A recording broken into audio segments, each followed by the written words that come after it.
Beauty and Crystal by H. P. Lovecraft. In the leisurely days before the Revolution, when American craftsmanship and domestic life reached their greatest height in pure taste and subdued richness, there was no more notable product in the colonies than the marvelously beautiful glassware of Heinrich Wilhelm Stiegel. The story of this brilliant immigrant, ironmaster, and glassblower, little known outside his chosen region of Pennsylvania, is itself a drama of the keenest interest, but today he is the best remembered by the crystal perfections which he evolved in the great glass works founded in 1765 to supplement his already prodigious iron manufactures. For this there is small wonder, since glassware is a prominent and carefully chosen item in every home of cultivation, and Stiegel was able to satisfy the most fastidious, the leading households of colonial America, demanding a variety of exquisite and classically molded tableware and vases to suit every use, every type of interior decoration, and every choice of flowers and delicacies soon recognized the supremacy of Stiegel's workmanship and ordered in immense quantities the lovely and resoundingly bell-like pieces whose modeling and coloring so far surpassed anything previously available. These diamond-clear wine glasses, majestic opal vases in relief, superbly patterned tumblers,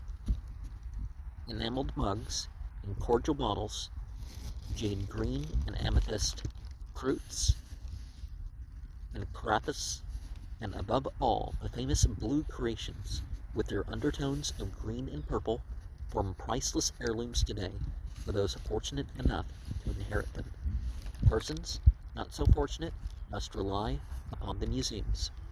Luckily, however, the tradition of Stiegel is not without its upholder in the present age,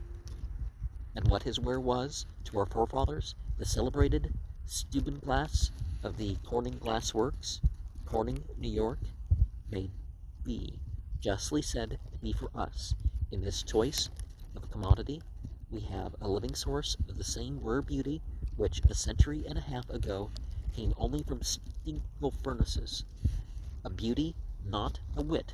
corroded by the haste and carelessness of our mechanical age, but shining as restfully and restrainingly as its colonial predecessor. In Stubinglass, all the nicety and sense of fitness which characterized the best historical glasswares is retained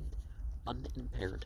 yet not without permitting the creation of pieces adapted to the most modern uses. Here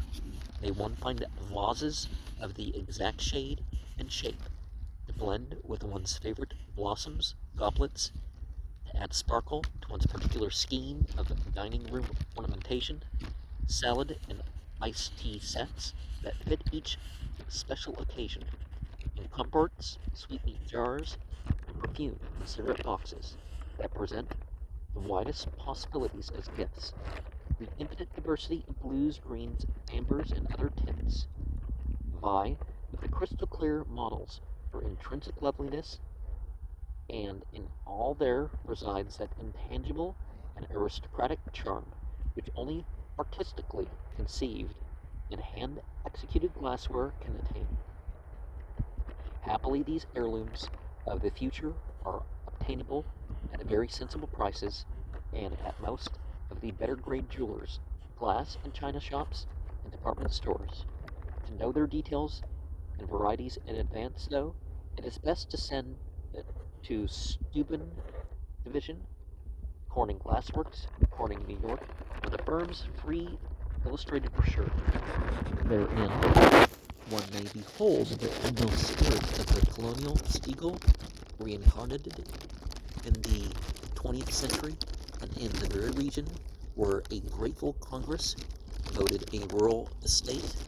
to that other mighty voyager from the Rhine Valley, Baron Steuben. And one of the things that I encounter fronts of this guy's mansion was this work of this famous glass blower in Oregon, and I forget the guy's name, but it cost like thousands of dollars a piece, and he had a niche and a light that shined down upon it, and it was obviously 100 years later, it's still a status symbol thing.